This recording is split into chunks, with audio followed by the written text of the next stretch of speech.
નમસ્કાર મંતવ્ય ન્યૂઝમાં આપનું સ્વાગત છે। હું છું કુંજ। મહત્વના સમાચારોથી બુલેટિનની શરૂઆત કરીએ। સૌપ્રથમ સમાચાર સામે આવી રહ્યા છે।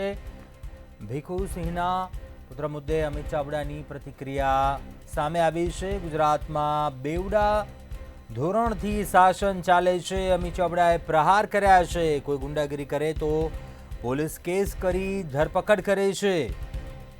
પોલીસ સામેથી આરોપીઓના વરઘોડા પણ કાઢે છે। મંત્રીના પુત્ર મારામારી કરે તો કાર્યવાહી નથી થતી।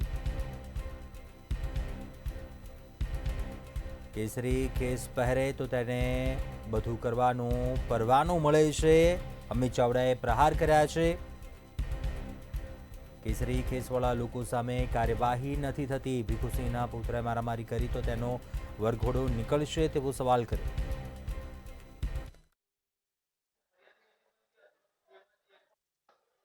બેવડા ધોરણથી શાસન ચાલે છે।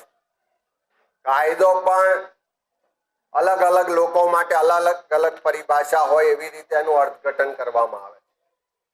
એક તરફ કોઈ ગુંડાગીરી કરે, કોઈની પર મારામારી કરે તો એને તાત્કાલિક પોલીસ સામેથી કેસ કરી ધરપકડ પણ કરે છે અને એના વરઘોડા પણ કાઢે છે।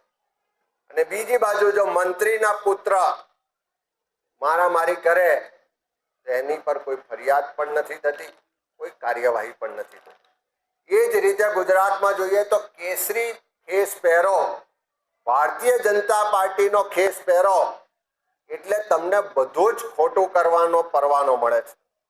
આપણે બધાએ જોયું કે કેસરી ખેસ પહેરેલા લોકોના નામ ક્યાંક બળાત્કારીઓ તરીકે પણ બહાર આવ્યા, ક્યાંક ડ્રગ્સ પેડલર તરીકે પણ પકડાયા, ક્યાંક આ કેસરી ખેસ પહેરેલા લોકો જે ભૂમાફિયાઓ છે, ખનન માફિયાઓ છે, ખોટું કરવાવાળા છે, ગુંડાગીરી કરવાવાળા છે, એના ફોટા ભાજપના મોટા મોટા નેતાઓ સાથે પણ આપણે બધા જોયા છે।